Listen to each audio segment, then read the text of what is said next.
सुप्रभात बच्चों, आज हम लिंग को जानेंगे।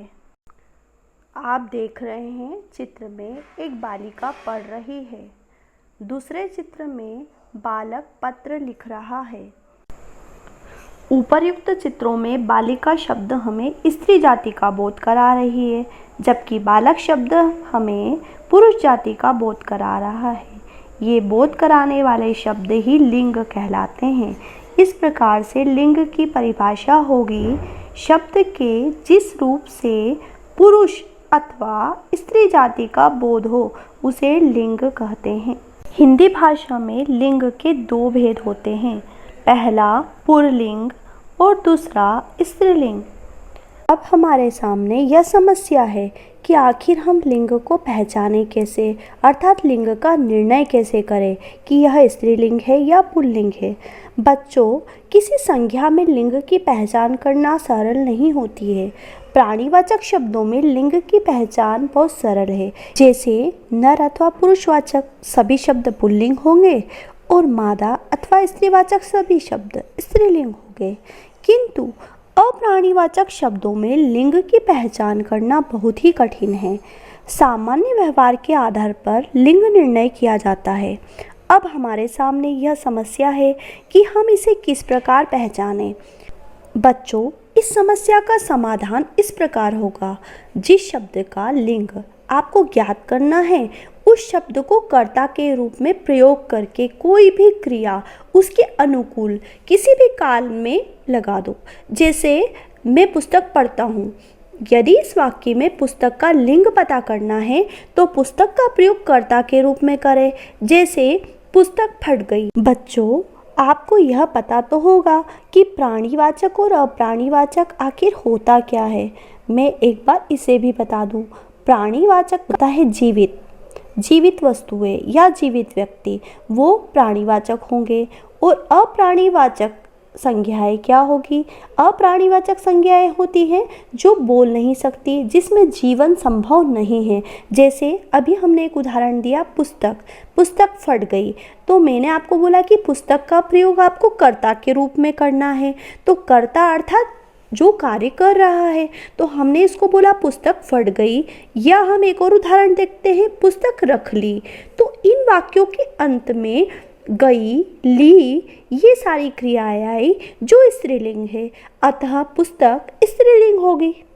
इस प्रकार पुल्लिंग की परिभाषा होगी, जिन संज्ञा अथवा सर्वनाम शब्दों से पुरुष जाति का बोध होता है उन्हें पुल्लिंग कहते हैं। जैसे कुत्ता, पिताजी, दादा, नाना, घोड़ा, चूहा, पहाड़ आदि। स्त्रीलिंग, जिन संज्ञा अथवा सर्वनाम शब्दों से स्त्री जाति का बोध हो उन्हें स्त्रीलिंग कहते हैं। जैसे यमुना, गंगा, माता, बहन, गाय, घोड़ी, मोरनी आदि। अब हम पुल्लिंग और स्त्रीलिंग शब्दों की पहचान करेंगे। पुल्लिंग शब्दों की पहचान: भारी, बड़ी, बेडौल और मोटी वस्तुओं को व्यक्त करने वाली जो संख्याएं होती है वह पुल्लिंग होती है। जैसे पत्थर, पहाड़, बोरा, पर्वत आदि।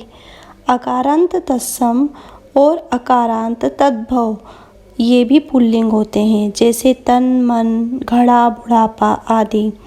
दिनों और महीनों के नाम भी पुल्लिंग होते हैं। जैसे सोमवार, मंगलवार।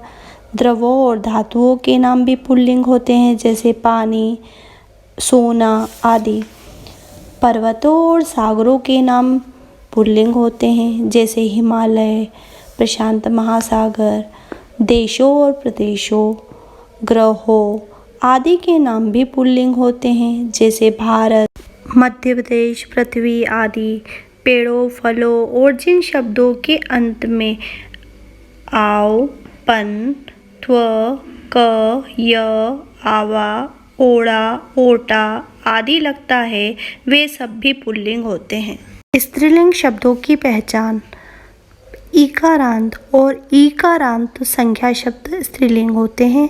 जैसे शक्ति, देवी, लेखनी आदि। उकारांत, अकारांत शब्द भी स्त्रीलिंग होते हैं। जैसे धातु, वायु आदि। जिन शब्दों के अंत में इया, आवट आदि अ और अन प्रत्यय लगते हैं वे भी स्त्रीलिंग होते हैं। जैसे आई से लिखाई पढ़ाई, अन से लगन जलन, इया से चुहिया गुड़िया, आवट से मिलावट सजावट आदि। संस्कृत के आकारांत शब्द स्त्रीलिंग होते हैं। जैसे माला माया।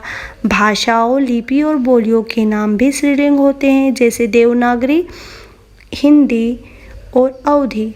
शरीर के कुछ अंग स्त्रीलिंग होते हैं। जैसे आँख नाक, तिथियाँ नदियाँ और झील आदि स्त्रीलिंग होते हैं। जैसे प्रथमा द्वितीया। नदियों के नाम गंगा यमुना, झीलों के नाम डल वूलर आदि। शब्दों का लिंग परिवर्तन। हिंदी भाषा में पुल्लिंग से स्त्रीलिंग तथा स्त्रीलिंग से पुल्लिंग परिवर्तन करने के कुछ नियम होते हैं। पुल्लिंग से स्त्रीलिंग बनाने के लिए सामान्यतः इया, ई, आइन, ईका, रति, नी और त्रि आदि प्रत्यय लगाते हैं। आप इसे अपनी पुस्तक में उदाहरणों के द्वारा समझिएगा।